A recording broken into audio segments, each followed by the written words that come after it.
When Eric asked why I wasn't wearing my mother's emerald necklace to our anniversary dinner, I smiled and pulled out the pawn shop receipt with his signature on it.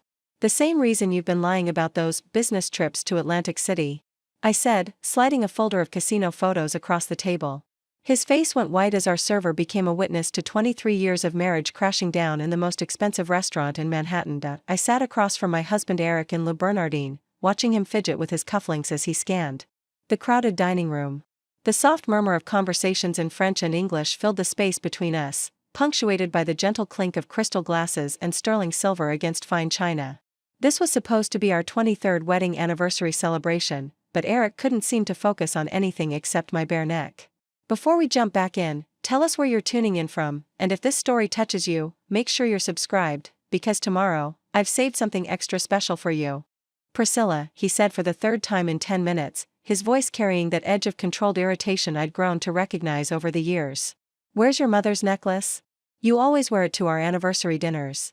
I took a slow sip of the Chateau d'Yquem he'd ordered, letting the golden wine coat my tongue while I studied his face. 23 years of marriage had taught me to read every micro-expression, every tell. The way his left eye twitched when he was lying. How his jaw tightened when he was angry but trying to appear calm. The particular shade of pale his skin turned when he was caught off guard. Right now, Eric was displaying all three. "My mother's necklace," I repeated slowly, setting down my wine glass with deliberate precision. "You mean the emerald and diamond piece that's been in my family for 4 generations? The one worth $85,000 that my grandmother gave me on her deathbed?" Eric's hand stilled on his cufflink.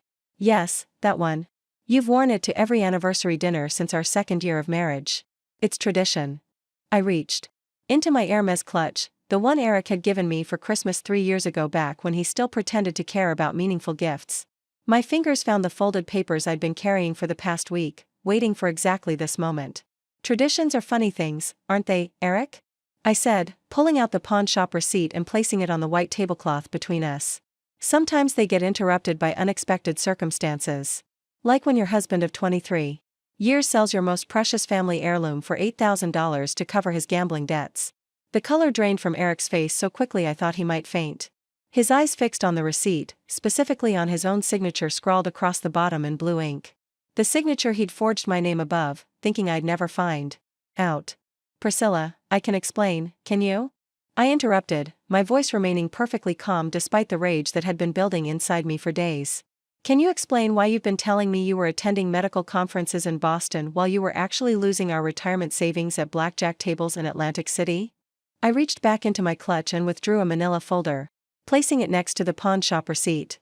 Eric's hands trembled as I opened it to reveal the first photograph, him at a casino table, chips stacked high, a blonde woman half his age leaning against his shoulder. "Or perhaps you can explain this?" I continued, flipping to the next photo. "That's you at the Borgata last Tuesday. You told me you were presenting at a cardiology symposium, but it seems the only hearts you were interested in were the ones on playing cards." Eric glanced around the restaurant, probably hoping no one was watching our little drama unfold. But I'd chosen Le Bernardin for exactly this reason. At $300 per person, it attracted Manhattan's elite people. Eric desperately wanted to impress people whose opinions mattered to his career as one of New York's most prominent cardiologists. "Priscilla, please," he whispered, leaning forward. "Can we discuss this at home? People are starting to stare." "People are starting to stare," I repeated, allowing a smile to play at the corners of my mouth. "How fascinating. Do you know what else people are starting to do, Eric? They're starting to ask questions. Like why Dr. Eric Manning, who supposedly earns $500,000 a year, needed to pawn his wife's jewelry." I flipped to another photograph in the folder. This one showed Eric at an ATM, clearly frustrated, probably hitting his daily withdrawal limit. The timestamp showed it was taken the same day he'd pawned my necklace. "Or why he's been forging his wife's signature on loan documents," I continued, producing another set of papers from my clutch. "These are copies of the paperwork you filed to take out a second mortgage on our Hamptons house. My signature, Eric, except I never signed them." Eric's breathing had become shallow, and a fine sheen of sweat appeared on his forehead despite the restaurant's perfect climate control. Our server, a distinguished French gentleman named Marcel, approached our table with the evening specials, but stopped short when he noticed the tension. "Perhaps I should return in a few minutes?" Marcel asked discreetly. "No, Marcel, please stay," I said, turning to him with a warm smile. "I was just sharing some exciting news with my husband. You see, after 23 years of marriage, I've Discovered that he has quite the talent for creative writing. Signatures, specifically. Marcel's eyebrows rose slightly, but his professional training kept his expression neutral. Still, I could see the interest in his eyes. In a restaurant like this, the staff had seen their share of wealthy couples drama, but this was probably something new. The second mortgage was just temporary, Eric hissed under his breath. I was going to pay it back before you found out. The necklace too. It's just a rough patch, Priscilla. I had some bad luck at the tables, but I'm done with all that now. Bad luck, I mused, pulling out my phone and scrolling to a particular screenshot. Is that what you call losing $230,000 over the past 18 months? Because I have a different term for it. Eric's face went from pale to gray. How did I find out? I finished his question. Well, it's amazing what a good private investigator can discover when they put their mind to it. Catherine Morrison comes highly recommended, by the way. Former FBI Financial Crimes Division. She was very thorough. I turned my phone screen toward Eric, showing him a detailed spreadsheet of his gambling losses, complete with dates, locations, and amounts. His hands were shaking now, and I noticed that several other diners had indeed begun to take notice of our conversation. Catherine also discovered some other interesting information, I continued, flipping through more pages in the folder. Like the fact that you've been having an affair with a casino hostess named Antonia for the past 8 months. The same Antonia who appears in several of these photographs, helping you spend our money. Eric's mouth opened and closed like a fish gasping for air. The confident, charming cardiologist who commanded respect in operating rooms across Manhattan had been reduced to a stammering, panicked man caught in a web of his own lies. 23 years, Eric, I said, my voice still deadly calm. 23 years of marriage, and you thought you could steal from me, lie to me, and humiliate me without consequences. You thought I was too naive, too trusting, too dependent on you to fight back. I closed the folder and placed my hands flat on the table, leaning forward slightly so only he could hear my next words. You were wrong. Eric looked around the restaurant. One more time, perhaps hoping for an escape route or divine intervention. But there was nowhere to run, nowhere to hide from what was coming next. The papers in front of him told a story of betrayal, theft, and deception that would destroy everything he'd worked to build. What do you want? He whispered finally, the question barely audible above the restaurant's ambient noise. I smiled then. The first genuine smile I'd worn in months. Because Eric had just asked exactly the right question, and I had been preparing my answer for days. What I want, Eric, is justice. And I'm going to get it in ways that money can't buy. Marcel cleared his throat softly, still standing patiently beside our table. Shall I give you more time to decide on your selections? Actually, Marcel, I said, gathering up the papers and photos, I think we're just getting started. My name is Priscilla Manning, and until 2 weeks ago, I believed I was living the perfect Manhattan life. At 45, I had everything a woman was supposed to want: a successful husband, a stunning penthouse overlooking Central Park, a house in the Hamptons, and enough financial security to never worry about money again. I was the wife of Dr. Eric Manning, one of New York's most prominent cardiologists, a man who saved lives by day and charmed donors at hospital galas by night. I should have known that perfection was just an illusion. Our story began 24 years ago at Columbia University Medical School. I was pursuing my MBA in healthcare administration while Eric was in his 3rd year of medical school. He was brilliant, ambitious, and had a smile that could light up any room he entered. I was immediately captivated by his passion for medicine. His dreams of revolutionizing cardiac surgery. Preparing and narrating this story took us a lot of time, so if you are enjoying it, subscribe to our channel, it means a lot to us. Now back to the story. And the way he made me feel like I was the most important person in the world. Eric came from modest beginnings in Albany.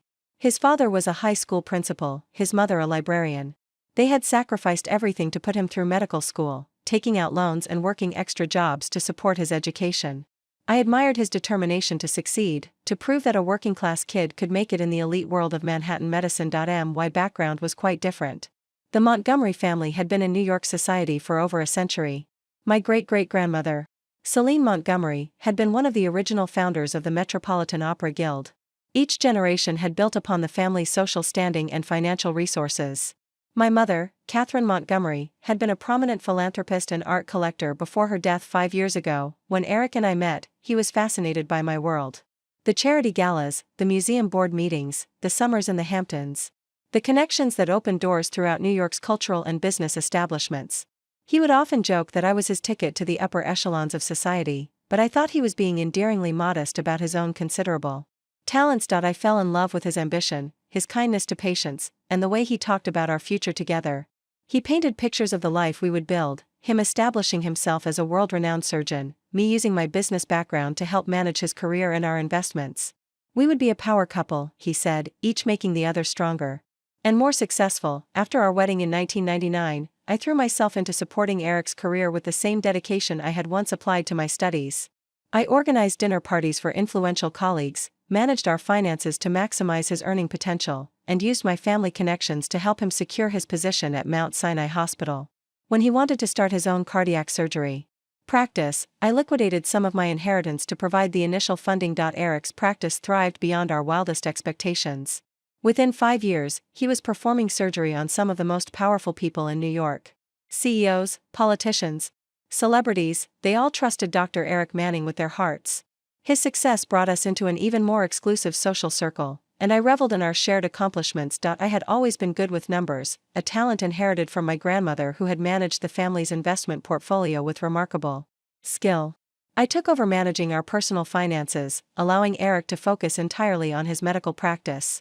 I handled everything: our investment accounts, tax planning, real estate purchases, even the staff salaries for our household. Eric would often praise my financial acumen, saying he never had to worry about money because I was so capable. Looking back now, I realize that my competence became my weakness. Eric grew comfortable letting me handle all financial matters, which meant he could hide his gambling activities in accounts I rarely checked. He knew I trusted him completely, and he exploited that trust systematically. Our lifestyle reflected Eric's success and my family's established wealth. The penthouse on Fifth Avenue had cost $8 million, but I had considered it an investment in Eric's career. The right address mattered in his world, and our home became a showcase for entertaining his colleagues and potential patients. The dining room where we hosted dinner parties could seat 24, and our collection of contemporary art impressed even the most sophisticated guests. The house in the Hamptons had been in my family for 3 generations. My grandmother had left it to me specifically, understanding how much I loved spending summers there as a child. Eric had initially been overwhelmed by the grandeur of the estate, but he quickly adapted to the lifestyle it represented. He learned to sail our yacht, play tennis at the country club, and navigate the complex social dynamics of East Hampton society. For years, everything seemed perfect. Eric's medical practice generated enormous income, my investment strategies kept our wealth growing, and our social standing in Manhattan continued to rise.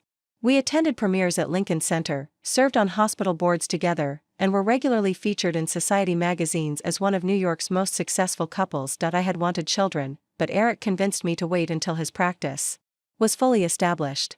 Then we tried for several years without success, eventually learning that I had fertility issues that made pregnancy unlikely. Eric was incredibly supportive during that difficult period, holding me while I cried after each failed treatment, assuring me that our love was enough. Instead of children, we poured our energy into our careers and our social life. I became more involved in philanthropic work, serving on the boards of several cultural institutions. Eric expanded his practice and began teaching at Columbia Medical School. We traveled extensively, taking luxury vacations to Europe and Asia. From the outside, we appeared to have everything, but somewhere along the way, Eric changed. It was so gradual that I didn't notice at first. He became more secretive about his schedule, claiming he needed to attend additional medical conferences to stay current with new surgical techniques. He started working later hours, saying he was taking on more complex cases that required extensive preparation. He became moody and distracted, quick to anger over small inconveniences. I attributed these changes to the pressure of his demanding career. Cardiac surgery was incredibly stressful, and I knew that Eric felt the weight of responsibility for every patient's life. I tried to be more understanding, more supportive, taking on even more of the household management to free him from any additional stress. What I didn't understand was that Eric's personality changes weren't caused by professional pressure.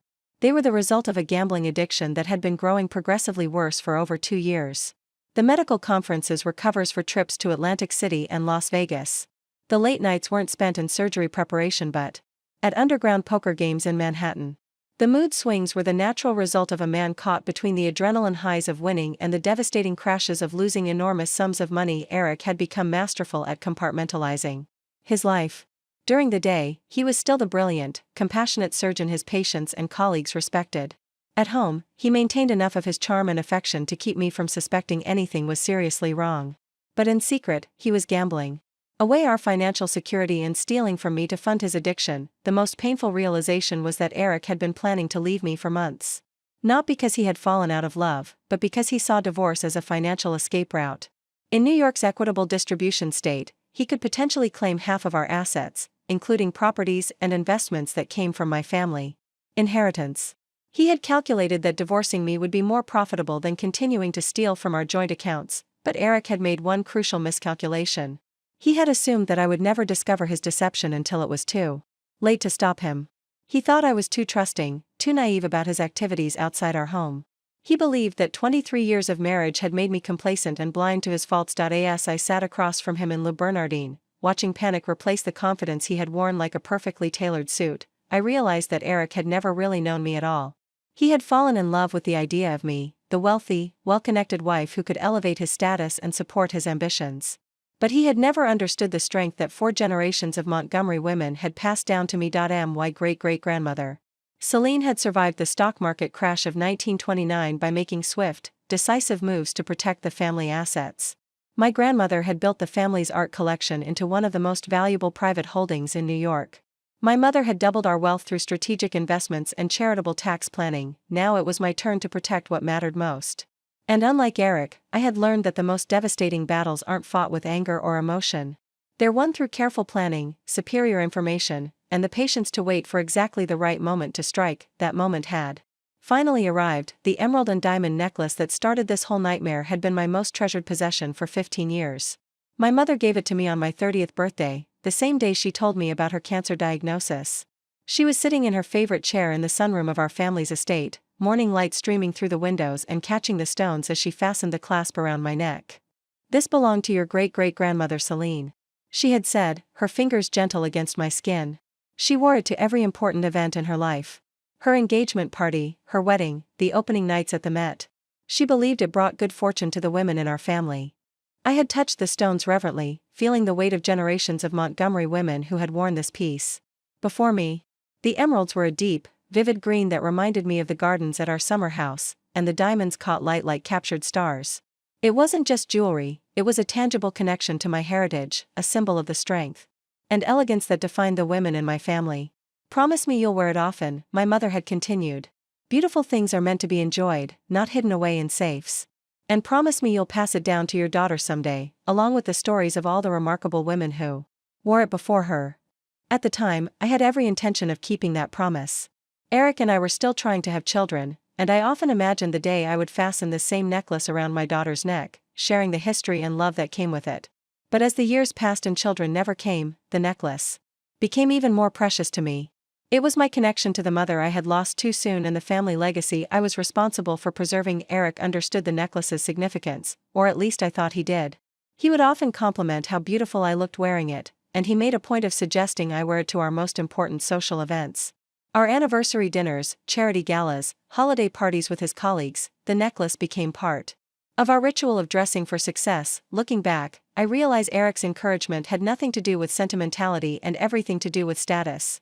He loved how other people reacted when they saw me wearing such an obviously expensive piece. Men would look at him with envy, women would ask about the stone's provenance, and everyone understood that the Mannings had serious money. The necklace was a prop in Eric's performance of success. Just like our penthouse, our cars, and our memberships at exclusive clubs, our life together had been carefully orchestrated to project an image of perfection. Eric's medical practice occupied the top floor of a prestigious medical building on the Upper East Side, with floor-to-ceiling windows overlooking the reservoir in Central Park. His office was decorated with awards, diplomas, and photographs of him with famous patients he had treated. The waiting room looked more like a luxury hotel lobby than a medical facility, with leather furniture, fresh orchids, and classical music playing softly in the background. We entertained frequently and lavishly. Our dinner parties were legendary. Among Eric's colleagues, with carefully planned menus designed by a professional chef, wines selected from our custom-built cellar, and guest lists that read like a who's who of New York society. I took pride in these events, seeing them as an investment in Eric's career and a way to maintain the social connections that had been important to my family for generations. The dinner parties followed a predictable pattern. Eric would greet guests with his characteristic charm, sharing amusing anecdotes from the hospital while careful never to breach patient confidentiality. I would circulate with practiced grace, asking about spouses and children, remembering details from previous conversations, ensuring everyone felt welcome and valued. We moved through these events like professional performers, each playing our role in the ongoing production of our successful marriage. Eric particularly enjoyed introducing me to new colleagues and clients. "This is my wife, Priscilla," he would say, his hand resting possessively on my lower back. "She's the brains of our operation. Harvard MBA, you know. I couldn't manage without her." The words were always the same, delivered with a smile that suggested he was being modest while actually highlighting his good fortune in marrying someone so accomplished. I had genuinely enjoyed these gatherings for years, finding satisfaction in supporting Eric's career and maintaining the social traditions my family had valued. But gradually, I began to notice subtle changes in how Eric presented our relationship. Instead of emphasizing my professional accomplishments, he started describing me as his better half who keeps him grounded. When people asked about my work on various charity boards, he would gently redirect the conversation to his latest surgical innovations or research projects. The shift was so gradual that I didn't recognize it as deliberate undermining. I thought Eric was simply becoming more confident in his own achievements and less dependent on my family's connections for validation. I was proud of his growing success and happy to step back from the spotlight if that's what made him comfortable. Our summers in the Hamptons followed the same carefully choreographed routine. We would spend long weekends at my family's estate from May through September, hosting pool parties for Eric's colleagues and their families. The house was perfect for entertaining, with expansive grounds that overlooked the ocean, a pool area designed for large gatherings, and enough bedrooms to accommodate overnight guests. Eric had initially been overwhelmed by the scale and elegance of the estate. The house had 12 bedrooms, 6 bathrooms, a formal dining room that seated 20, and a kitchen that could handle catering for events up to 100 people. The artwork was museum quality, collected by my grandmother over 40 years of careful acquisition. The gardens had been designed by the same landscape architect who worked on Central Park, and they required a full-time staff to maintain, but Eric adapted quickly to the lifestyle the house represented. He learned to sail our 40-foot yacht, joined the tennis club where he could play with other successful professionals, and cultivated friendships with our neighbors who included several Fortune 500 CEOs and a handful of celebrities who valued the privacy that East Hampton provided. During these summer weekends, Eric would often disappear for hours at a time, claiming he was networking at the yacht club or playing tennis with potential clients. I was happy he had found ways to enjoy himself and build professional relationships, so I never questioned these absences. I would spend the time reading on the beach, working in the garden, or having lunch with the other wives who summered in the area. What I didn't know was that Eric's disappearances had nothing to do with networking or tennis. He had discovered underground poker games that operated in some of the more exclusive private clubs in the area. These weren't casual Friday night games with modest stakes. They were serious affairs where successful men bet amounts that would be shocking to most people but were barely noticeable to those with substantial wealth. Eric had always enjoyed playing poker with his medical school friends, but these games were different. The stakes were higher, the players more sophisticated, and the adrenaline rush more intense than anything he had experienced in an operating room. He told himself that he could afford to lose a few $1,000s for the entertainment value, and when he won, the satisfaction was intoxicating. The wins reinforced Eric's belief that he was not only a skilled surgeon but also a gifted gambler, who could read people and calculate odds better than the average player. He started studying poker strategy during his downtime at the hospital, reading books and watching online tutorials to improve his game. He convinced himself that gambling was just another skill he could master through intelligence and discipline, but gambling addiction doesn't follow the same rules as medical expertise. The more Eric won in the beginning, the more confident he became, and the higher stakes he was willing to accept. When he started losing, he told himself it was just a temporary setback that could be corrected with better strategy and larger bets to recoup his losses. Meanwhile, I was completely oblivious to this growing obsession. Eric maintained his professional demeanor, continued to excel in his medical practice, and showed the same level of attention and affection in our marriage. If anything, he seemed more energetic and engaged during our summer weekends, which I attributed to the relaxation and recreation he was finally allowing himself after years of focusing exclusively on work. The trips to Atlantic City and Las Vegas began innocuously enough. Eric would mention a medical conference or continuing education seminar that required travel, and I would encourage him to extend the trip for a day or two of vacation if his schedule allowed. I was pleased that he was taking time for himself, and didn't think to question the details of his itinerary. Eric became masterful at creating believable cover stories for these gambling trips. He would research actual medical conferences taking place in the cities he wanted to visit, mention colleagues who would supposedly be attending, and even bring back conference materials and continuing education certificates that he obtained. From attending brief sessions before heading to the casinos, the most painful realization was how effortlessly Eric had compartmentalized his deception. At home, he was still the attentive husband who brought me coffee in bed every morning, who remembered to send flowers on the anniversary of my mother's death, who would hold me while we watched movies on Sunday afternoons.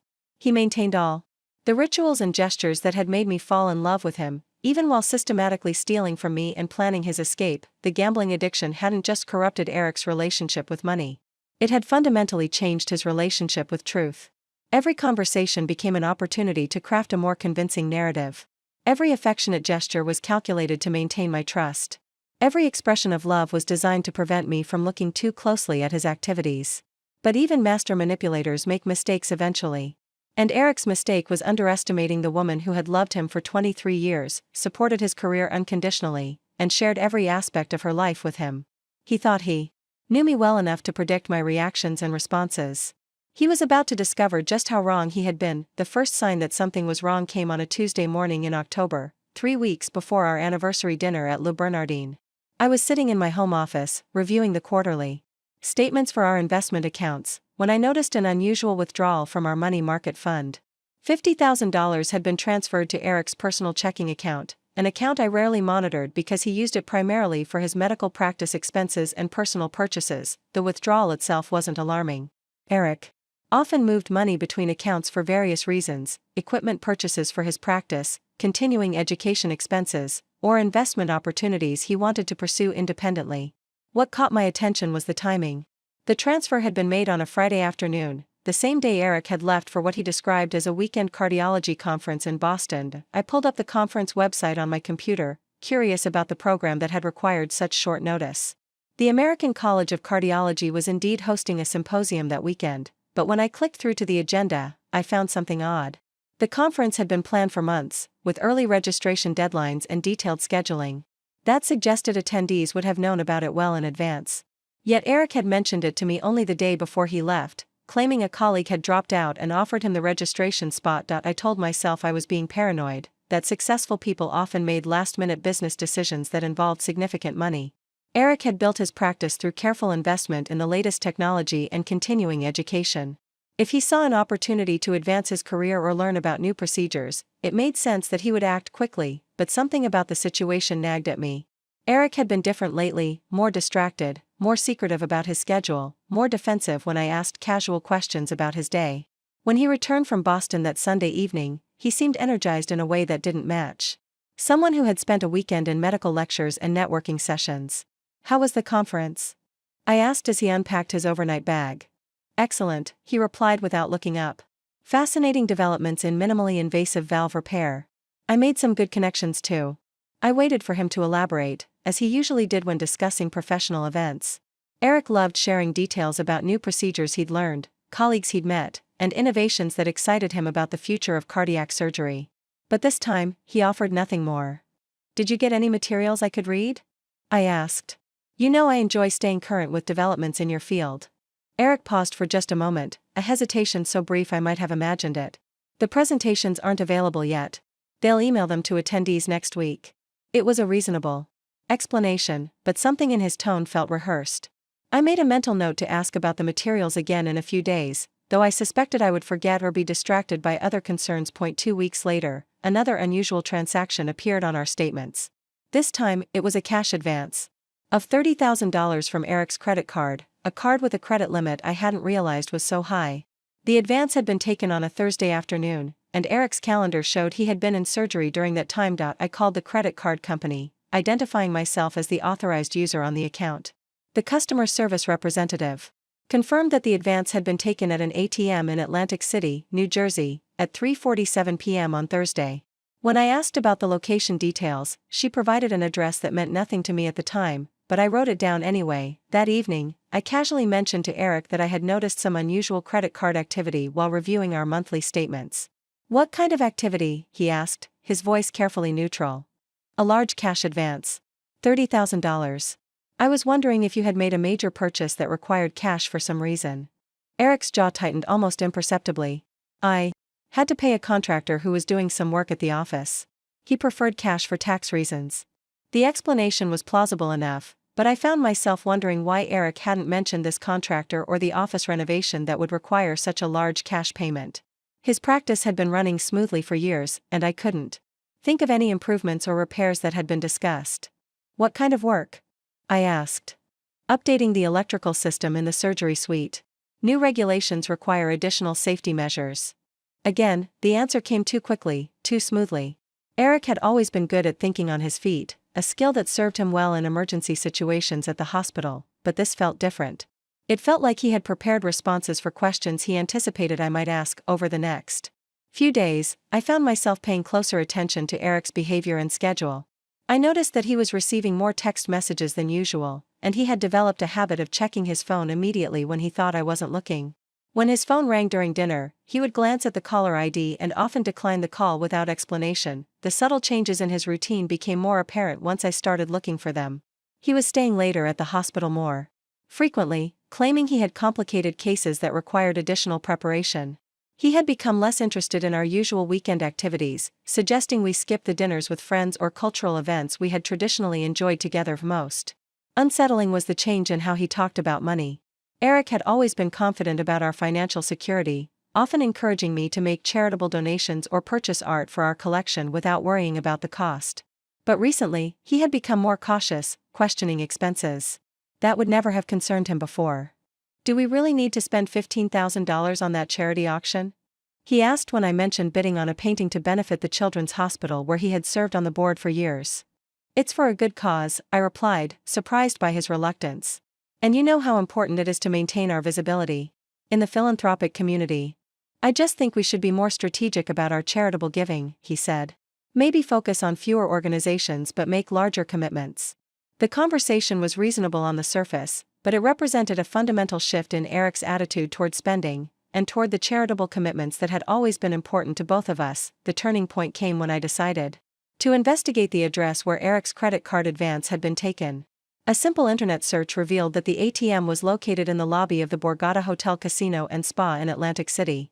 The same weekend Eric had supposedly been at a medical conference in Boston, he had actually been 3 hours south, taking out $30,000 in cash at a casino. I sat in my office, staring at my computer screen, feeling the foundation of my trust in Eric crumble. The man I had loved and supported for 23 years had lied to me directly and convincingly. Not just a small lie to avoid conflict, but an elaborate deception that involved fake conferences, fabricated contractors, and secret trips to casinos. The question that haunted me was how long this had been going on, and what else Eric had hidden from me. If he could lie so easily about a weekend trip, what other aspects of his life had become fiction? How much money had he spent? What other secrets was he keeping? For the first time in our marriage, I realized I didn't know my husband at all. The morning I discovered my mother's necklace was missing will forever be etched in my memory with perfect, devastating clarity. It was a Saturday in early November, exactly 2 weeks before our anniversary dinner. I had been preparing for the annual Met Gala preview, an exclusive event where major donors got an advance look at the museum's upcoming exhibitions. The necklace was always my choice for such occasions. It represented my family's long-standing commitment to the arts and gave me confidence in rooms full of New York's cultural elite. I entered my walk-in closet and approached the custom-built jewelry safe that occupied an entire wall. The safe had been installed by my mother years ago, with individual compartments for each significant piece in our family's collection. The necklace lived in the center compartment, in a custom-fitted velvet box that had protected it for over a century. The compartment was empty. For a moment, I simply stared at the vacant space, my mind refusing to process what I was seeing. The velvet box was gone entirely, not just the necklace. I opened every other compartment in the safe, thinking perhaps I had moved it and forgotten. My grandmother's pearls were in their proper place, as were my mother's diamond earrings and the Art Deco bracelet I had inherited from my great-aunt. Only the necklace was missing. I checked my jewelry box on the dresser, the small safe in our bedroom where I kept everyday pieces, and even the jewelry travel case I used for trips. Nothing.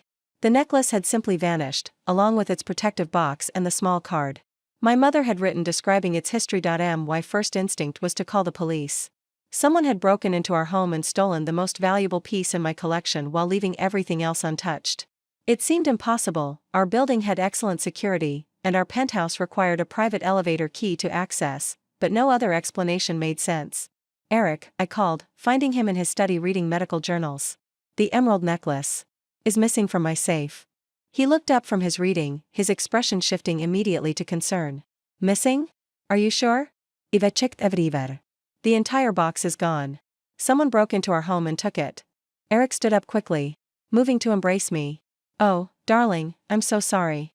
That necklace meant everything to you. We should call the police immediately. His reaction seemed genuine, filled with the appropriate mix of shock and sympathy. He held me while I cried, stroking my hair and murmuring reassurances that we would find the thieves and recover the necklace. He suggested we check all the windows and doors for signs of forced entry, and he was the one who insisted we contact our insurance company immediately to report the theft. We spent the morning with 2 detectives from the NYPD, filing a detailed report and answering questions about our building's security, our household staff, and recent visitors to our home. Eric was helpful and thorough, providing details about the necklace's value and offering to contact his own connections in law enforcement if needed. The detectives were professional but not particularly optimistic. High-end jewelry theft in Manhattan was common, they explained, and the thieves usually had the pieces broken down and sold within hours. The emeralds and diamonds would be removed from their settings and sold separately, making recovery virtually impossible. Over the next few days, Eric was wonderfully supportive. He called our insurance agent to expedite the claim process, contacted a security consultant about upgrading our home alarm system, and even suggested we hire a private investigator to supplement the police investigation. He seemed as devastated by the loss as I was, often commenting on how beautiful I had looked wearing the necklace and how much he knew it meant to me, but something about his behavior didn't feel quite right. Eric was being supportive in all the ways I would have expected, but there was an artificial quality to his concern that I couldn't identify at first. He was saying all the right things, making all the right gestures, but it felt slightly performed rather than spontaneous. The realization came to me on Tuesday morning when I overheard Eric on the phone with our insurance agent. I was walking past his study when I heard him asking detailed questions about the claims process, specifically about how the payout would be structured and whether we could receive the money in a lump sum rather than having it applied toward a replacement piece. The sentimental value can't be replaced, I heard him saying, so Priscilla would prefer to have the cash settlement rather than shopping for something new. I stopped in the hallway, confused. We had never discussed what we would do with any insurance money, and Eric certainly didn't know my preferences about replacement jewelry. I had been too devastated by the loss to even think about insurance settlements or new purchases. When Eric finished his call, I entered his study. I couldn't help overhearing your conversation with the insurance agent. What did he say about the claim? Good news, Eric replied, his tone upbeat. The necklace was fully covered, and we should receive the settlement within a few weeks. $85,000. I never told you I wanted cash instead of a replacement, I said carefully. How did you know that's what I would prefer? Eric's smile faltered for just an instant. I just assumed, given how special that particular piece was to you. Nothing could replace your mother's necklace, so I thought you'd rather have the money to donate to charity or invest. It was a reasonable assumption, but something about the way he had expressed my supposed preferences to the insurance agent bothered me. He had spoken with such certainty about what I wanted, as if we had discussed it extensively. That evening, I decided to call our insurance agent myself. Peter Hartman had been handling our family's insurance needs for over 15 years, and I wanted to understand the claims process better. Mrs. Manning, Peter said when I reached him, I was just speaking with your husband about the necklace claim. Such a terrible loss. Eric mentioned you were quite specific about wanting the cash settlement. Actually, Peter, we haven't really discussed what we'd prefer to do yet. I'm still processing the loss. There was a brief pause on the line. Oh, I see. Eric seemed quite certain about your wishes. He also asked about expediting the payment process, mentioning that you were considering making a large charitable donation and wanted to finalize that before the end of the tax year. I felt a chill run down my spine. I had no plans for any large charitable donations, and Eric knew I typically plan such gifts months in advance after careful consideration of our financial situation. Did Eric mention anything else about our plans for the money? I asked, trying to keep my voice neutral. He asked about having the check made out to him specifically, since he handles most of your financial transactions.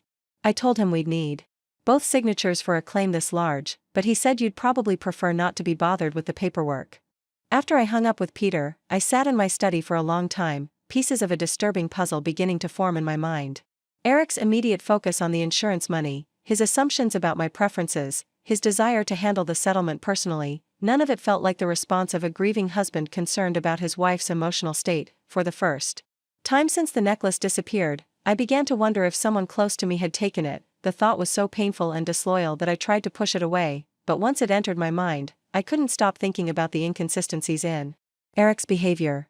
His perfect responses to the police questions, his detailed knowledge of our insurance coverage, his eagerness to expedite the claim process. What if it wasn't supportive behavior but guilty knowledge? I decided I needed to know more about our insurance policy and exactly what Eric had been telling Peter Hartman.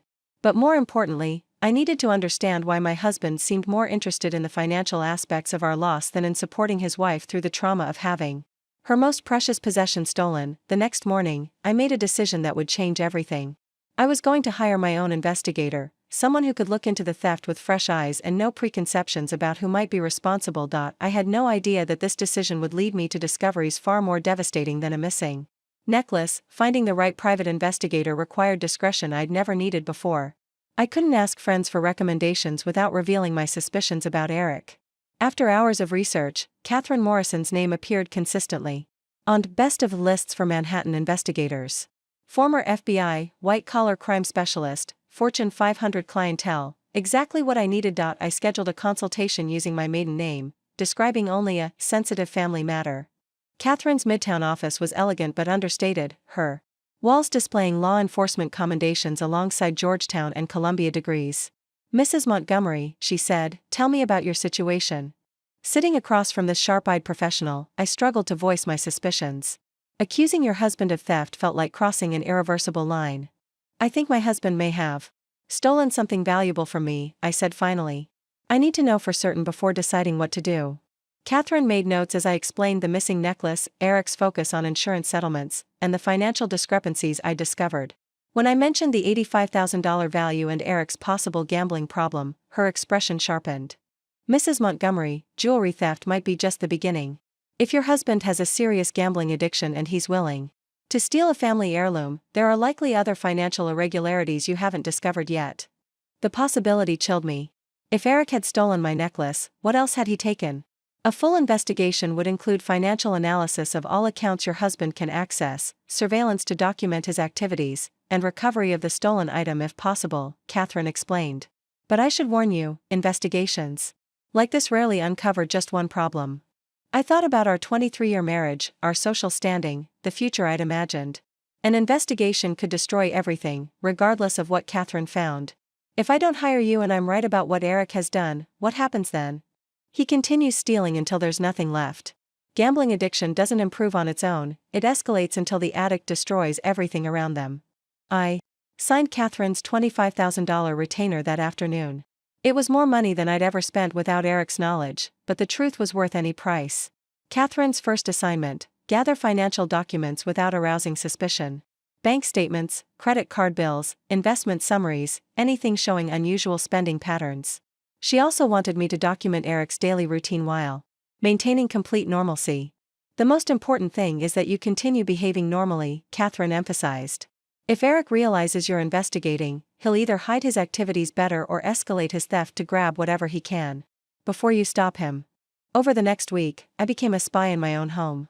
I photographed documents when Eric was at the hospital, noted mysterious phone calls, and discovered things I'd previously ignored: a credit card I didn't know about, mail delivered to a post office box he'd never mentioned, a second cell phone hidden in his gym bag. The burner phone convinced me Catherine was right. The cryptic messages, "Table 6 tonight, usual stakes, wire transfer confirmed," painted a picture of systematic deception. When Catherine called for our first update, I had gathered a folder of evidence documenting a man living a secret life parallel to our marriage. My transformation from trusting wife to investigator was complete, and there was no turning back. Catherine's call came exactly 1 week after she'd begun investigating. Her voice carried an ominous gravity that prepared me for devastating news. "Mrs. Montgomery, I need to see you today. I found everything, and it's much worse than we anticipated." At Catherine's office, documents spread across her conference table like evidence in a criminal trial. She opened the first folder, revealing bank statements from accounts I'd never seen. "Eric has maintained secret accounts for over 2 years," she explained. "These show systematic transfers from your joint accounts, always amounts small enough to avoid triggering bank alerts." I stared at the methodical theft: 5,000 here, 3,000 there, occasionally 10,000 when Eric felt confident. The pattern was deliberate and calculating. "How much total?" I whispered.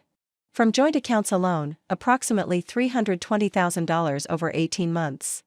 The number staggered me. But Catherine wasn't finished.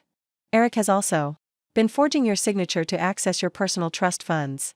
She showed me loan applications and investment withdrawals bearing my forged signature. He's gotten better at copying your signature over time, he's been practicing. The thought of Eric rehearsing my signature to steal more effectively made me physically ill.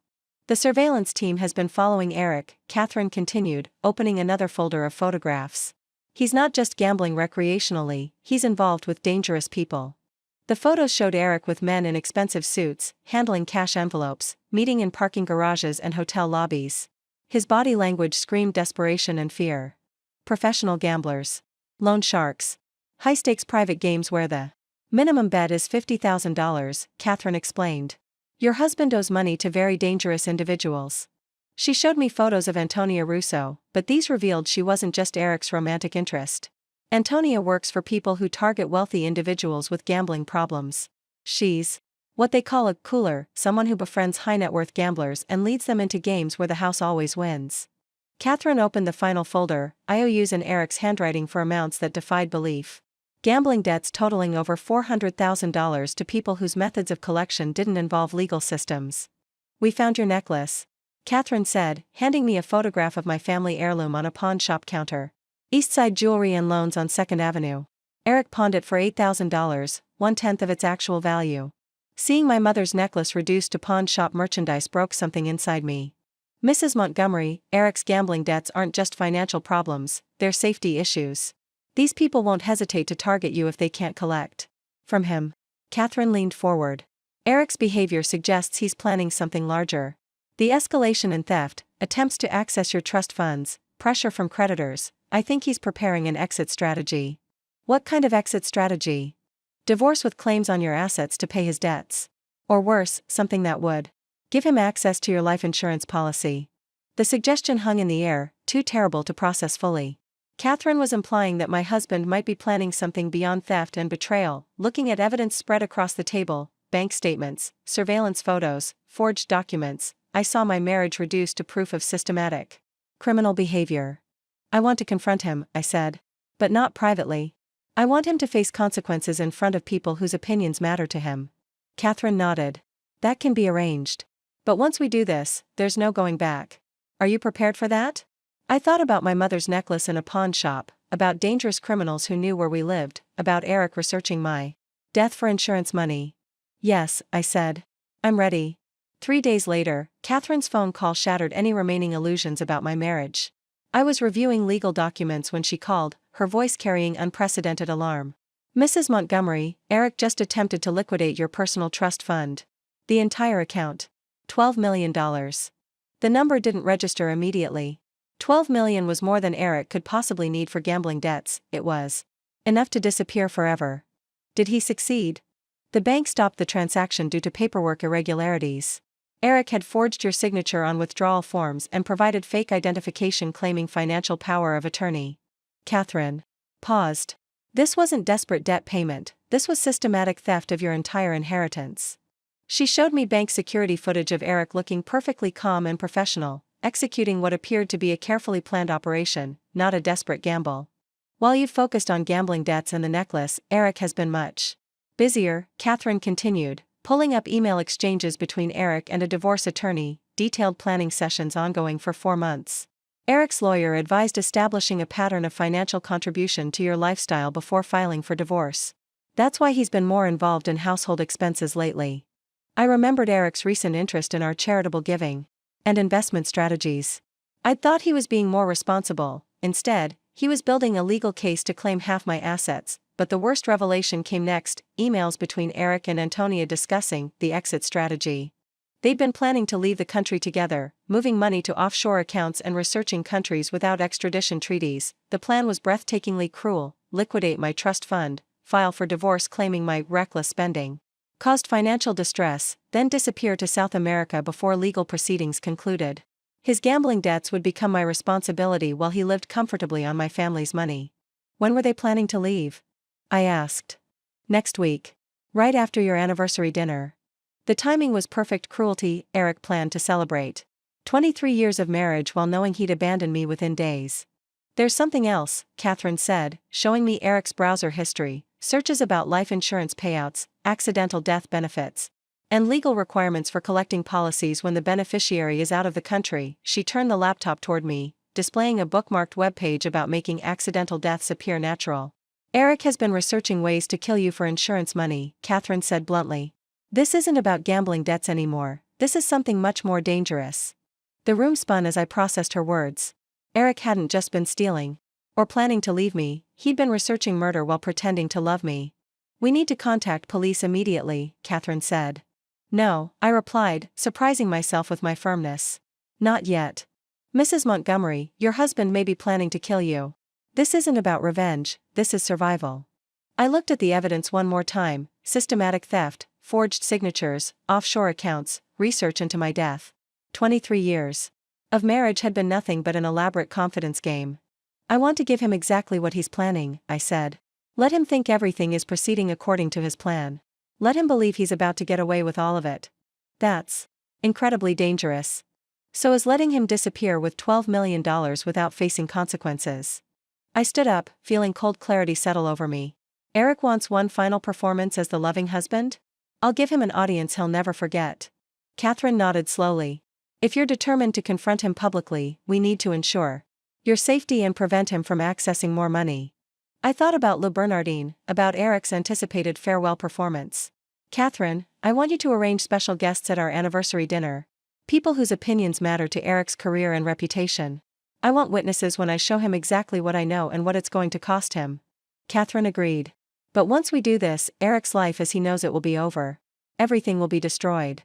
I thought about my mother's necklace, about $12 million Eric tried to steal, about his research into killing me. Good, I said. That's exactly what I want. The next 72 hours became the most intense of my life. Catherine transformed from investigator to strategic coordinator, assembling a team to orchestrate what she called the most comprehensive takedown of a white-collar criminal she'd ever attempted. Our first meeting included Catherine, myself, and Robin Caldwell, Manhattan's most feared divorce attorney, known for destroying wealthy men who tried cheating their wives. Mrs. Manning, Robin said, reviewing Catherine's evidence, your husband has made critical mistakes that work entirely in our favor. The forged signatures constitute multiple felonies, and the attempted trust fund theft gives us grounds for emergency asset protection that no criminal attorney can challenge. We mapped out a legal strategy leaving Eric with nothing. Every joint account would be frozen, every shared asset protected, his access to our properties revoked the moment divorce papers were filed. Timing is crucial, Robin explained. We file everything simultaneously: divorce papers, criminal complaints, asset protection orders, restraining orders. If Eric gets advance warning of any element, he'll hide money or disappear. But legal strategy was only part of our plan. Catherine worked on public accountability, ensuring Eric's professional and social reputation would be destroyed as thoroughly as his finances. Your husband's medical license is regulated by the New York State Department of Health, Catherine explained. They have strict guidelines about physicians engaging in criminal behavior. Once charges are filed, his license will be automatically suspended. Catherine had contacted Mount Sinai's legal department. Hospital administrators wouldn't tolerate physicians bringing negative publicity to their institution. The moment this became public, Eric would be terminated, social destruction would be equally thorough. Catherine compiled lists of every organization Eric belonged to, every board he served on, every club where he maintained membership. All would receive detailed information about his criminal activities. The centerpiece remained our anniversary dinner at Le Bernardin, where Eric would learn his exit strategy had been discovered and defeated. The guest list is critical, Catherine emphasized. We need people whose presence maximizes Eric's humiliation while ensuring your safety. We chose 12 witnesses: Dr. Peter Hawthorne representing Eric's professional world, Hospital Board President Margaret Foster, our Hamptons friends James and Catherine Bradford, and most importantly, Detective Anthony Costa from NYPD's White Collar Crime Division. We're treating this as a controlled sting operation, Detective Costa explained. Mrs. Manning will wear a wire, and plainclothes officers will be positioned throughout the restaurant. Your husband won't be able to hurt you or escape. Catherine arranged for my mother's necklace to be recovered that afternoon. She wanted Eric to see me wearing it, understanding I'd retrieved what he'd stolen and was prepared to take back everything else. Perhaps the most satisfying element involved Antonia Russo. Catherine discovered she was wanted on fraud charges in 3 states, operating under multiple identities to target wealthy men with gambling addictions. We'll let Eric believe his escape plan is viable, Catherine explained. He'll think he can leave the country with Antonia after your dinner. Instead, he'll be arrested at the restaurant while she's picked up by federal agents at their meeting point. The coordination was staggering. Robin prepared legal documents for simultaneous filing in 4 courts. Catherine ensured evidence was properly documented and admissible. Detective Costa coordinated with multiple agencies for both arrests. Mrs. Manning, Robin said during our final session, what we're planning will destroy your husband's life completely and permanently. His career will end, he'll face years in prison, and he'll never recover financially or socially. I thought about 23 years supporting Eric's career, sharing my family's wealth, loving him despite his flaws, and how he'd systematically betrayed that trust. Eric was planning to steal $12 million, abandon me with gambling debts to dangerous criminals, and possibly kill me for insurance money. What we're planning isn't revenge, it's justice. Tomorrow night, Eric would learn what it felt like to be caught off guard, facing devastating consequences, watching his life crumble before an audience. And I would finally show my husband exactly who he'd been stealing from all along. The morning of our anniversary dinner, I woke up feeling like an actress preparing for the most important performance of her life. Eric was already in the shower, humming softly, a habit he had when he was particularly pleased about something. As I listened to him singing old jazz standards, I realized he was probably anticipating his escape with Antonia, believing this would be his last morning in our penthouse before beginning his new life with my family's money. I lay in bed for a few extra minutes, studying our bedroom with fresh eyes. The custom-built furniture, the original Picasso sketches on the walls, the view of Central Park that had cost us $8 million, all of it would be Eric's memory within hours. By tomorrow morning, he would be in a jail cell, and I would begin the process of rebuilding my life without him. Good morning, darling, Eric said as he emerged from the bathroom, toweling his hair dry. I've been looking forward to tonight. All week. 23 years of marriage deserves a proper celebration. The casual way he lied to my face, even now, was breathtaking. I managed to smile and kiss his cheek, playing my role as the trusting wife one final time. I'm excited too, I replied. I have a few surprises planned for tonight. Eric's eyes lit up with what he probably thought was anticipation but looked more like greed to me now. Surprises? You know how much I love your surprises. He had no idea how true that statement was about to become. After Eric left for the hospital, I spent the morning making final preparations with Catherine. She arrived at my penthouse at 10 o'clock with a team of technicians who would wire me for the evening's confrontation. The recording equipment was so sophisticated that it looked like something from a spy movie, a tiny microphone that would be completely invisible beneath my dress, connected to a transmitter smaller than a credit card. The sound quality will be perfect, Catherine assured me as the technicians ran their final tests. Every word Eric says will be recorded and admissible in court. More importantly, Detective Costa and his team will hear everything in real time, so they can intervene immediately if the situation becomes dangerous. We reviewed the timeline one more time. I would arrive at Le Bernardin at 7:30 minutes before Eric, giving Catherine's team time to ensure all our special guests were properly positioned. Eric would be completely unaware that half the diners in the restaurant were there specifically to witness his downfall. The key is maintaining your composure until the moment you're ready to reveal everything, Catherine reminded me. Eric will be expecting a normal anniversary dinner. Let him order wine, let him toast your marriage, let him perform his loving husband act one final time. When you're ready to begin, simply touch your necklace, that's the signal for Detective Costa to move closer. At 2 o'clock, I went to the pawn shop to retrieve my mother's necklace.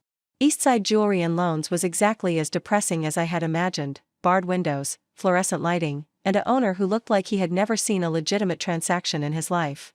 But Catherine's legal team had prepared all the necessary paperwork, and within minutes, I was holding my family's heirloom again. The emeralds seemed to glow more brilliantly than I remembered, as if they had absorbed some of my anger and were ready to help me reclaim what had been stolen. I fastened the clasp around my neck in the pawn shop's grimy bathroom, feeling my mother's presence more strongly than I had since her death. You're going to help me finish this, I whispered to her memory back at the penthouse. I spent an hour getting ready with unusual care. The dress I had chosen was midnight blue silk, elegant but not flashy, sophisticated but authoritative.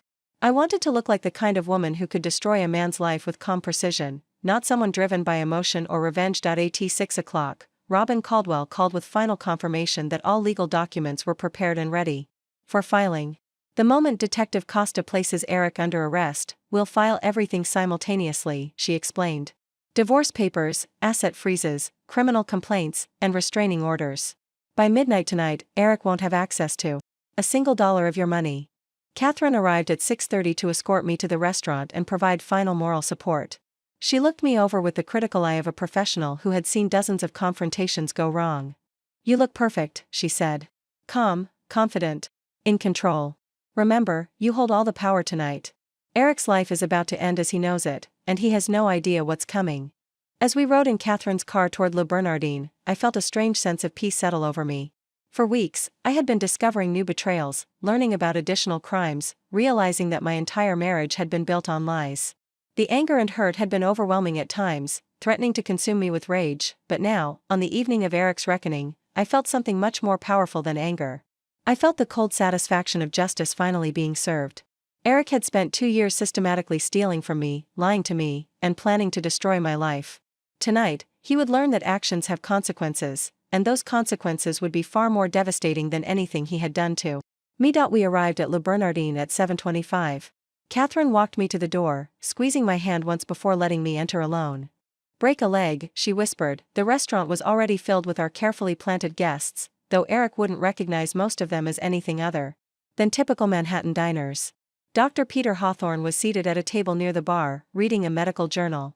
Detective Costa was enjoying what appeared to be a business dinner with his partner, both of them positioned with clear sight lines to our anniversary table. Marcel, our regular server, greeted me with his usual warmth, completely unaware that he was about to witness the most dramatic dinner service of his career. Mrs. Manning, how lovely to see you. Mr. Manning isn't here yet. He'll be along shortly, I replied, touching my necklace unconsciously. I think tonight is going to be very memorable. I was seated at our usual table, the same one where Eric and I had celebrated so many milestones over the years. Our first anniversary dinner, his promotion to chief of surgery, my mother's memorial service reception. So many memories had been created in this room, and tonight would add one more, the night our marriage finally ended in truth instead of lies. At exactly 8 o'clock, I saw Eric approaching through the restaurant's main entrance. He was wearing his best suit, carrying a small gift box that probably contained some meaningless jewelry he had charged to our joint credit card. His smile was radiant as he spotted me, and he moved through the restaurant with the confident stride of a man who believed he was about to get away with the perfect crime. Darling, he said, leaning down to kiss my cheek. You look absolutely stunning tonight. His eyes lingered on my necklace, and I watched his expression carefully for any sign of recognition or surprise. But Eric's poker face was perfect. If I hadn't known he was the one who pawned it, I would never have suspected anything from his reaction. Thank you, I replied, smiling back at him. I thought our anniversary deserved something special. Eric took his seat across from me, placing the gift box on the table between us. 23 years of marriage, he said, reaching for my hand. I feel like the luckiest man in the world. Looking at him across the table, still playing the role of devoted husband even now, I felt the last traces of love I had harbored for him finally disappear. This man had stolen from me, lied to me, and planned to abandon me to face his criminal debts alone. He had researched ways to kill me for insurance money while pretending to love me, but his luck was about to run out. Eric, I said, touching my necklace to signal Detective Costa, we need to talk. Eric's expression shifted slightly at my words, but he maintained his anniversary dinner smile. Of course, darling. What's on your mind? You seem a little tense tonight. I could see him trying to read my mood, probably wondering if I had discovered something or if this was just typical anniversary nervousness. He had no way of knowing that I had spent weeks planning this moment, that every word I was about to speak had been carefully rehearsed, that the very restaurant around us had been transformed into a trap designed specifically for him. I've been thinking about our marriage, I said, keeping my voice steady and calm. 23 years is a long time. Long enough to really know someone. It certainly is, Eric agreed, reaching across the table to squeeze my hand. And I feel like I fall in love with you all over again every day. The ease with which he lied was remarkable. Even now, knowing that he was planning to leave me within days, he could perform the role of devoted husband with complete conviction. I wondered how many times over the years he had said words he didn't mean, made promises he had no intention of keeping. Marcel appeared at our table with the wine list, and Eric made a show of selecting an expensive vintage, a 2010 Burgundy that cost more than most people made in a week. He was generous with money that wasn't really his, I realized. Everything we had built together had been funded primarily by my family's wealth, yet Eric had never shown any hesitation about spending it. To 23 wonderful years, Eric said when Marcel returned with the wine, and to many more to come. We clinked glasses, and I took a small sip while studying Eric's face over the rim. He looked relaxed, confident, even happy. There was no trace of guilt or anxiety about what he had done or what he was planning to do. He was either a sociopath, incapable of feeling remorse, or he had become so skilled at compartmentalizing his deception that he could genuinely enjoy our anniversary dinner while planning my destruction. Eric, I said, setting down my wine glass, I have something I want to discuss with you before we order dinner. Of course. What is it? I reached into my purse and withdrew a single photograph, one of the surveillance images Catherine had taken of Eric entering the Borgata Casino in Atlantic City.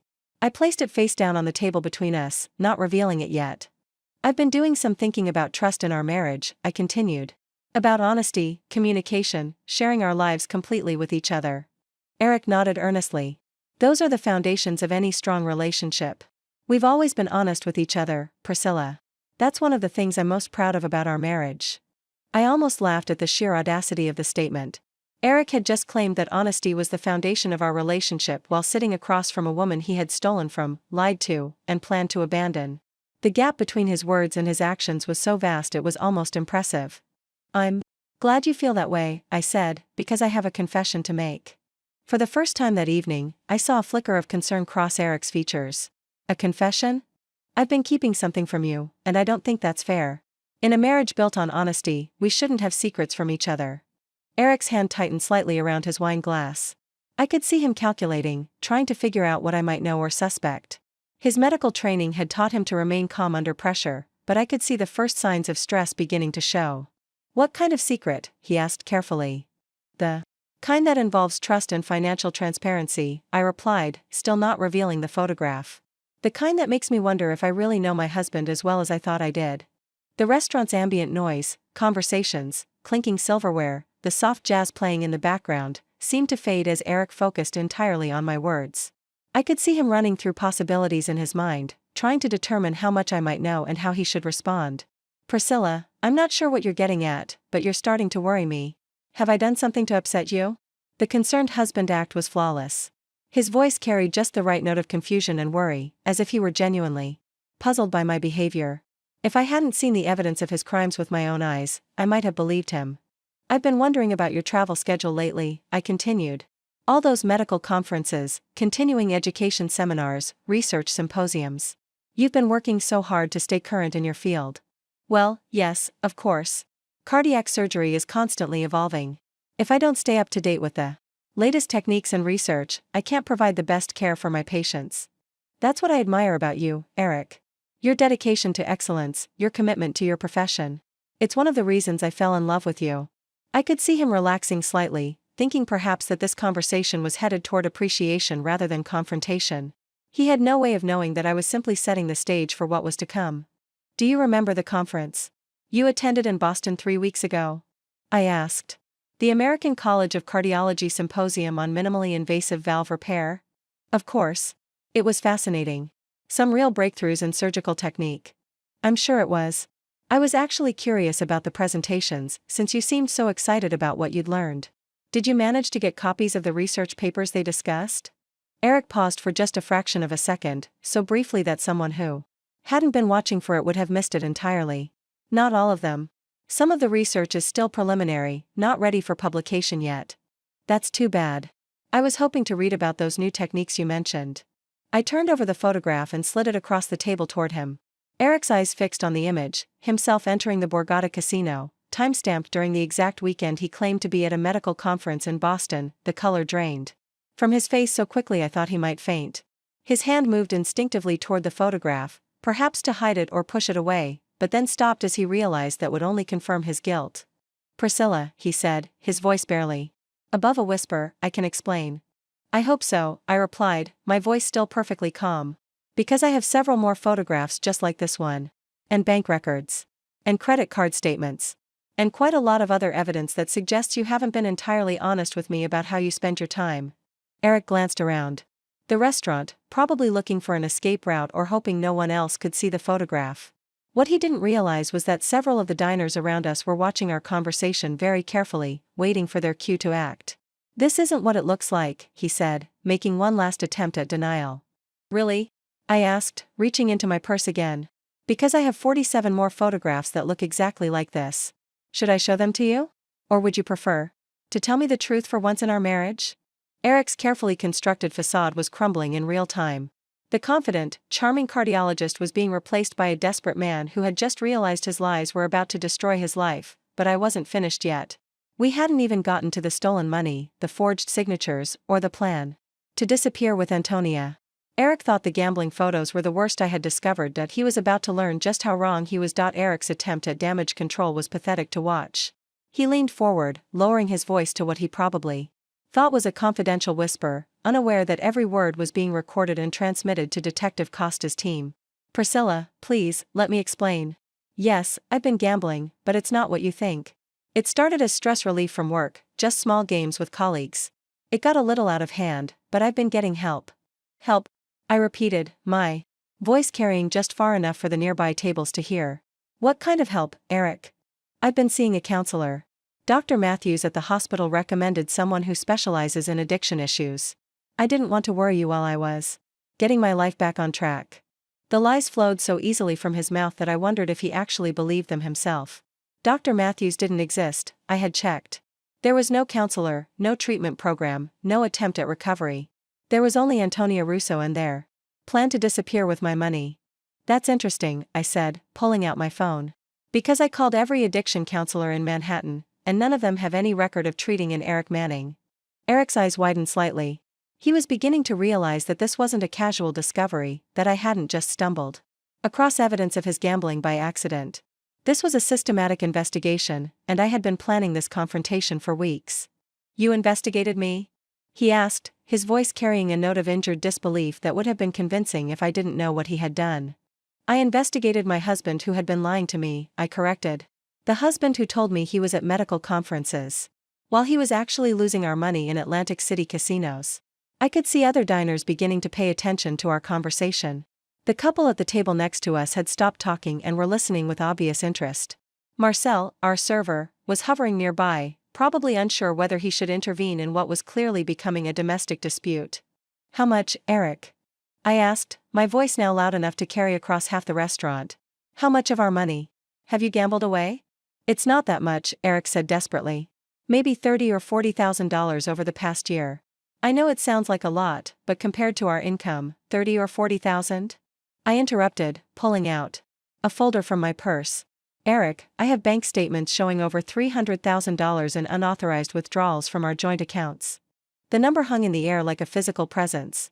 I could hear gasps from nearby tables, and I saw Marcel's eyes widen in shock. $300,000 was more money than most of the restaurant staff would see in a lifetime. Eric's face went from pale to gray. Priscilla, please, can we discuss this privately? People are staring. People are staring because you've been stealing from your wife for 2 years, I said, my voice now carrying to every corner of the restaurant. People are staring because you pawned my mother's necklace, the one I'm wearing right now, to feed your gambling addiction. I touched the emerald and diamond necklace at my throat, and Eric's eyes followed the gesture. For the first time, I saw recognition and genuine fear in his expression. He hadn't expected me to recover the necklace, hadn't planned for me to be wearing physical evidence of his theft during our anniversary dinner. You got it back, he whispered. I got it back from the pawn shop where you sold it for $8,000, I said. 1/10 of its actual value. You sold 4 generations of my family's heritage for gambling money. The restaurant had fallen completely silent. Even the kitchen staff had stopped their work to listen to the drama unfolding in their dining room. Dr. Peter Hawthorne, Eric's chief of cardiology, was staring at our table with an expression of horrified fascination. Eric, I continued, standing up so that everyone in the restaurant could see me clearly, I want you to explain to everyone here, your colleagues, your friends, these lovely people who are trying to enjoy their dinner, exactly what you did with my mother's necklace.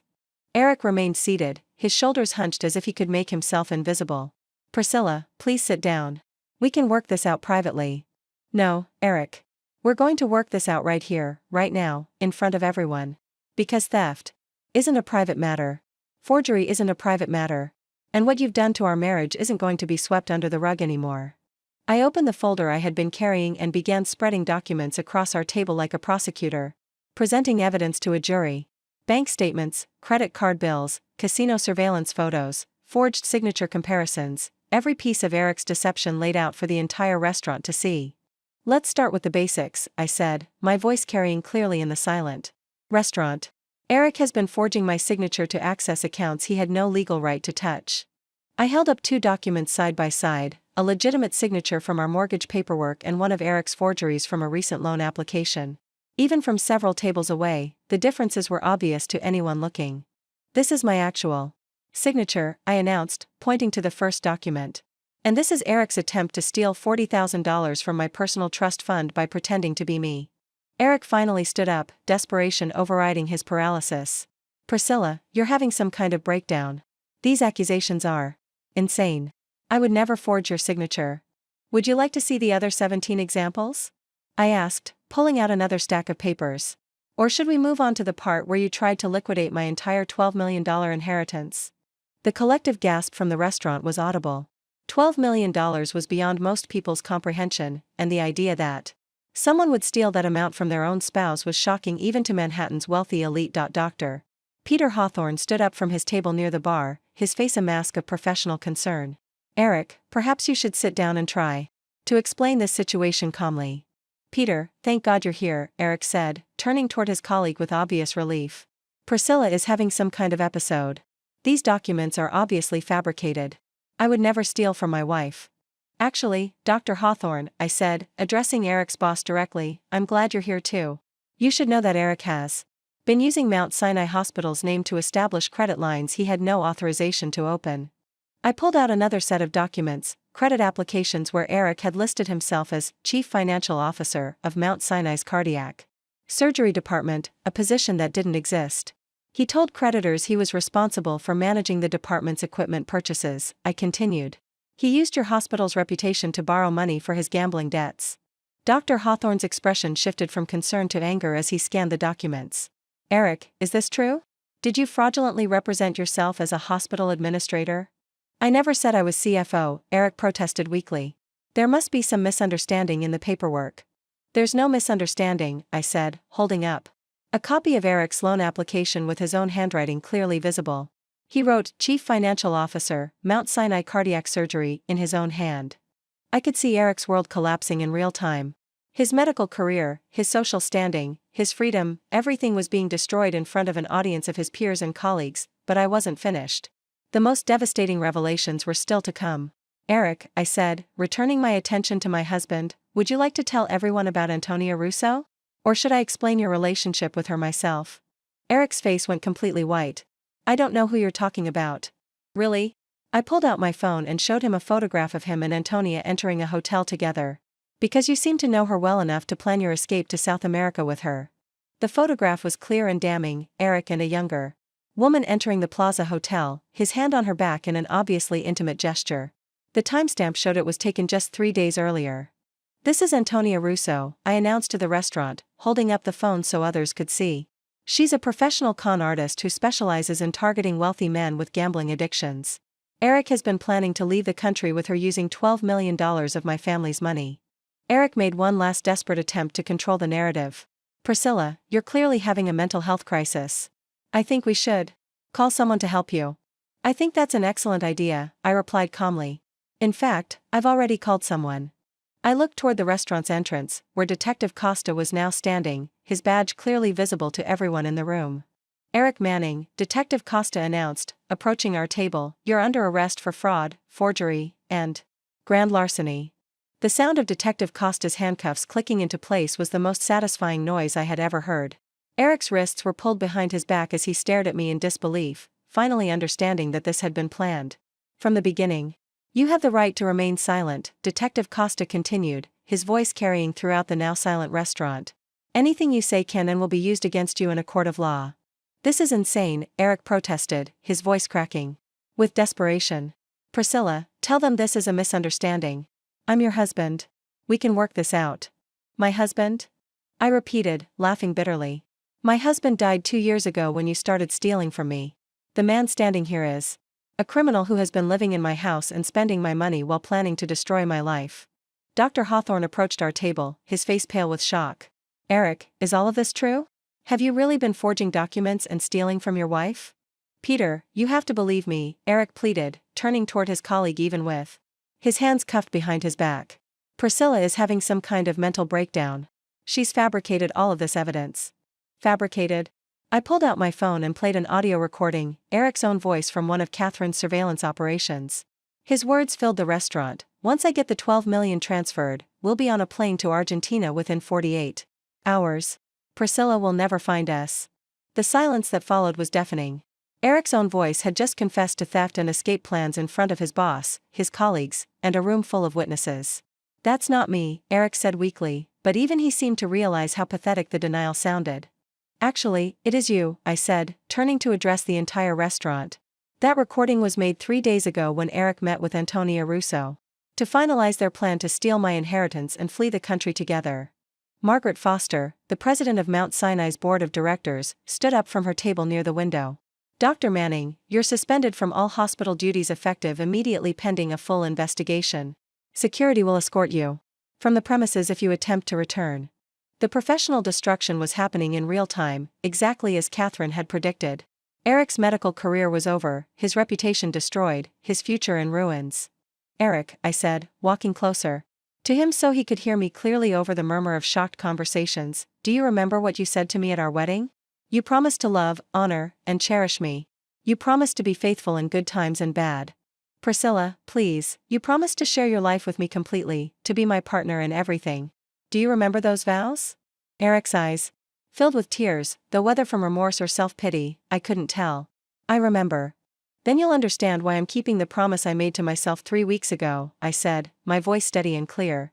I promised to make you pay for every lie, every theft, every moment you made me doubt my own judgment. I turned to Detective Costa.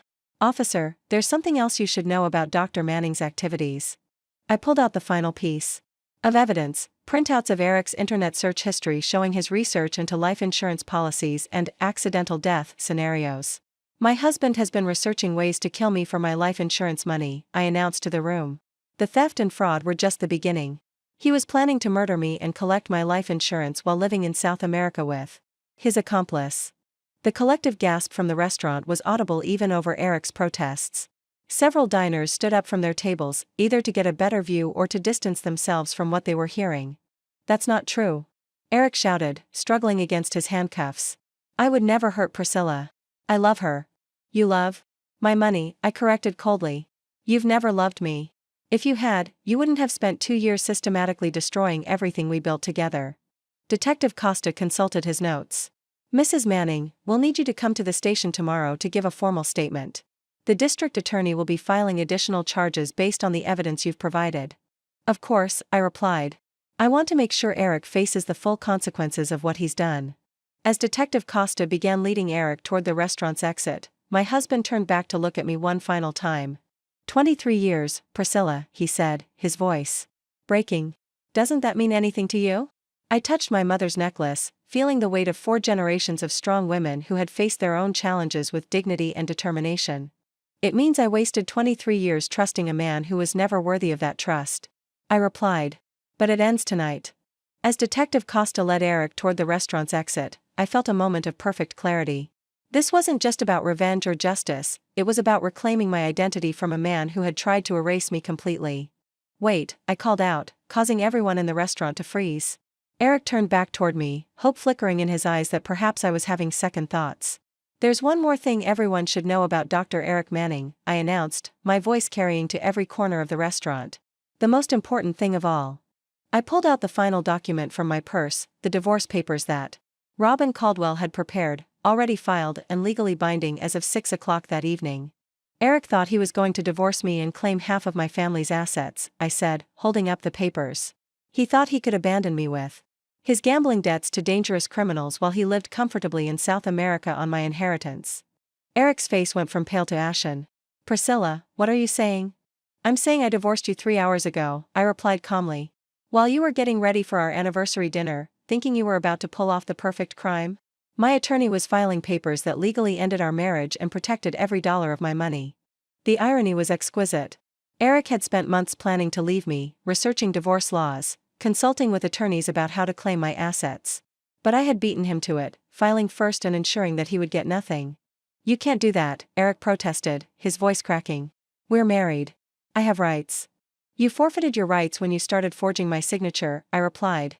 Fraud nullifies any claims you might have had to marital property. You'll be lucky if you don't spend the rest of your life paying restitution for what you've stolen. Dr.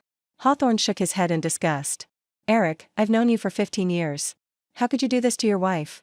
How could you destroy everything you've worked for? The man you knew never existed, I answered for Eric. He's been playing a role for 23 years, and tonight the performance finally ended. I turned to address the entire restaurant. One final time. Ladies and gentlemen, I apologize for disrupting your evening. But I wanted you all to witness the end of the longest con game in Manhattan's history. Marcel, our server, approached cautiously. Mrs. Manning, is there anything we can do for you? Actually, yes, I said, reaching into my purse and pulling out my credit card. I'd like to buy dinner for everyone in the restaurant tonight. Consider it a celebration of freedom. The gesture was both generous and symbolic. I was using my own money that Eric could no longer touch, to create a positive memory from this devastating evening. As Eric was led away in handcuffs, he made one final attempt to manipulate me. Priscilla, please. I know I made mistakes. But we can still work this out. I'll get help. I'll pay back every penny. I walked closer to him, close enough that only he could hear my words. Eric, do you want to know the most pathetic part of all this? If you had just asked me for help with your gambling problem, I would have given it to you. If you had been honest about your debts, I would have helped you pay them off. His eyes widened as he realized the truth of what I was saying. But instead, you chose to steal from me, lie to me, and plan to abandon me. You chose to research ways to kill me rather than simply asking for help. That's not addiction, Eric. That's evil. I never meant. Yes, you did, I interrupted. Every signature you forged, every lie you told, every dollar you stole, it was all deliberate. You knew exactly what you were doing. Detective Costa tugged on Eric's arm. Time to go, Dr. Manning. As they reached the restaurant's entrance, Eric turned back one last time. What about Antonia? Are you going to have her arrested too? I smiled, the first genuine smile I'd felt in months. Oh, Eric, you really don't understand what's happening here, do you? Antonia Russo was arrested 2 hours ago at JFK Airport trying to board a flight to Buenos Aires. She's been wanted by the FBI for fraud in 3 different states. Eric's face crumpled as he realized that his escape plan had been compromised from the beginning, that his partner in crime was already in custody, that there was nowhere left to run. The $12 million you thought you were going to steal? I continued. It's all protected now. Every account frozen, every asset secured. You'll never touch a penny of my family's money again. As the restaurant door closed behind Eric and Detective Costa, I felt a weight lift from my shoulders that I hadn't even realized I'd been carrying. 23 years of marriage were over, but my life was just beginning. The restaurant remained silent for several long moments after Eric's departure, as if everyone was processing what they had just witnessed. Then, slowly, conversations began to resume, hushed, incredulous discussions about the dramatic downfall they had just seen unfold. Dr. Hawthorne approached me first, his face still pale with shock. Mrs. Manning, I want you to know that Mount Sinai will cooperate fully with any investigation. What Eric did to you is unconscionable, but what he did to the hospital's reputation is equally serious. Thank you, Dr. Hawthorne, I replied. I hope this won't reflect poorly on the hospital. Eric's crimes were his own. The board will be meeting tomorrow to discuss the full implications, he said. His medical license will almost certainly be revoked permanently. A physician who commits fraud and theft can never practice medicine again. Margaret Foster joined our conversation, her expression grave. Mrs. Manning, as president of the board, I want to personally apologize for any way the hospital might have inadvertently facilitated Eric's deceptions. We'll be implementing new financial oversight procedures immediately. I appreciated their concern, but I could see the calculations behind their words. Mount Sinai was already protecting itself from potential lawsuits and reputation damage. Eric's crimes would have far-reaching consequences beyond his own destruction. Marcel approached with a bottle of champagne. Mrs. Manning, this is from the gentleman at table 12. He said to tell you that justice served is always worth celebrating. I looked toward table 12 and saw an elderly man raising his glass in my direction. Around the restaurant, other diners were beginning to show similar signs of approval. What had started as a shocking public confrontation was being reframed as a victory for justice. My phone buzzed with a text from Catherine. Antonia Russo has been formally charged with federal fraud. She's looking at 15 years minimum. The South American bank accounts have been frozen and the money recovered. I smiled, reading the message. Eric's entire escape plan had been built on lies and false promises. Antonia had been using him just as much as he had been using me. They deserved each other, but now they would both face justice separately. Another text arrived, this one from Robin Caldwell, all legal filings complete. Your assets are fully protected. Eric has no claim to any marital property due to fraud provisions. The prenup your father insisted on 23 years ago is worth its weight in gold. I had to laugh at the irony. My father had insisted on a prenuptial agreement back in 1999, claiming it would protect the family assets from any potential divorce. Eric had reluctantly signed it, probably thinking it would never matter. He had never bothered to read the fraud provisions that would now leave him with absolutely nothing. A young woman approached my table tentatively. Mrs. Manning? I'm Sarah Chen from the New York Business Journal. I was wondering if you'd be willing to make a statement about what happened here tonight. I considered the request carefully. Part of me wanted to retreat into privacy, to process what had happened away from public scrutiny. But another part of me recognized the opportunity to ensure that Eric's story became a cautionary tale for other women who might be facing similar deceptions. What kind of statement are you looking for? I asked. Just something about how you discovered your husband's crimes and what advice you might have for other women in similar situations. I thought about all the women who might be reading their own husband's text messages, wondering about unexplained absences, noticing changes in behavior they couldn't quite explain. Women who might be making excuses for the people they loved, choosing trust over suspicion even when the evidence was staring them in the face. I'll give you a statement, I said. But not here. Come to my attorney's office tomorrow at 10 o'clock. I want to make sure I say this properly. As Sarah Chen left, I realized that my story was far from over. Eric's arrest was just the beginning of a legal process that would likely take months or even years to resolve completely. There would be trials, sentencing, appeals, and endless paperwork, but for the first time in months, I felt genuinely optimistic about the future. I had taken back control of my life, protected my assets, and ensured that Eric would face real consequences for his actions. The man who had tried to erase me had been erased himself, and I was still standing. Marcel returned to refill my champagne glass. Mrs. Manning, I've been working at this restaurant for 20 years, and I've never seen anything like what happened here tonight. You handled that situation with remarkable grace.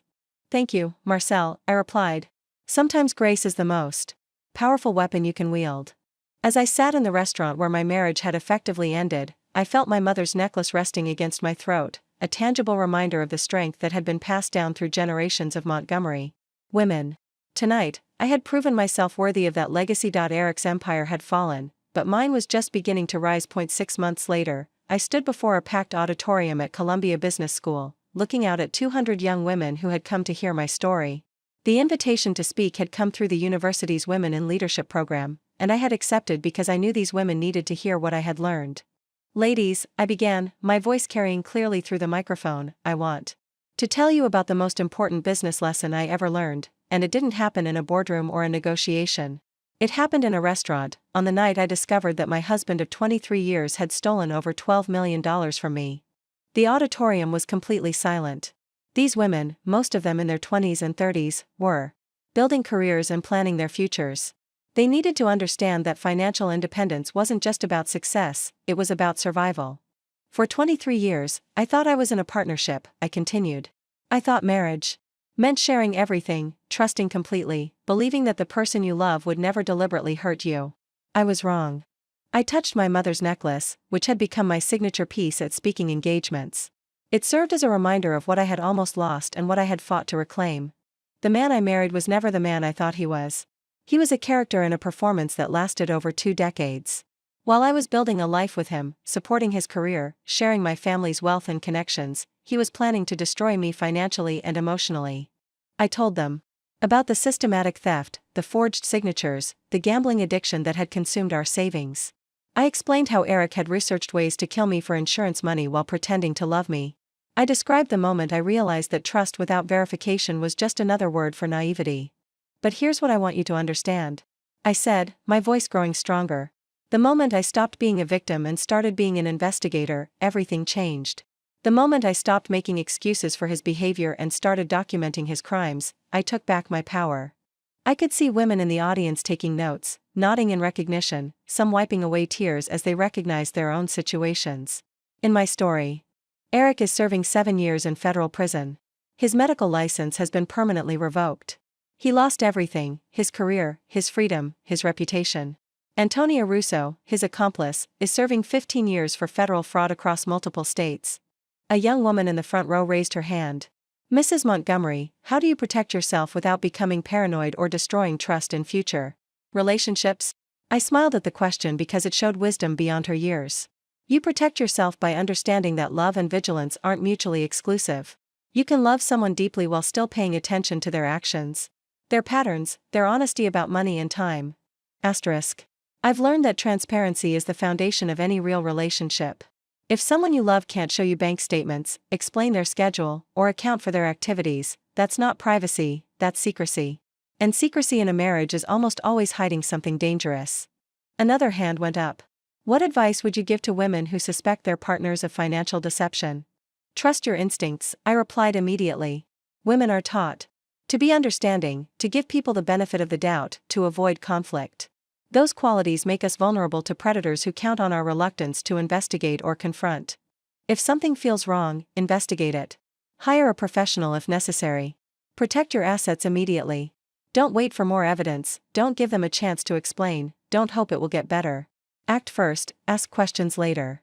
I looked around the auditorium, seeing the next generation of powerful women who would build their own empires, make their own fortunes, and hopefully avoid the mistakes I had made. Ladies, you have opportunities that previous generations of women could only dream of. You can build wealth, start companies, change the world. But you must protect what you build. You must never allow anyone, not a husband, not a partner, not anyone, to steal your financial security or your future. My mother's necklace represents 4 generations of strong women who faced their challenges with dignity and determination. Tonight, I wear it as a reminder that we don't just inherit jewelry from the women who came before us. We inherit their strength, their wisdom, and their refusal to be diminished by anyone. Eric thought he was stealing from a naive, trusting wife who would never fight back. Instead, he discovered that he had married a Montgomery woman. And Montgomery women don't just survive, we thrive.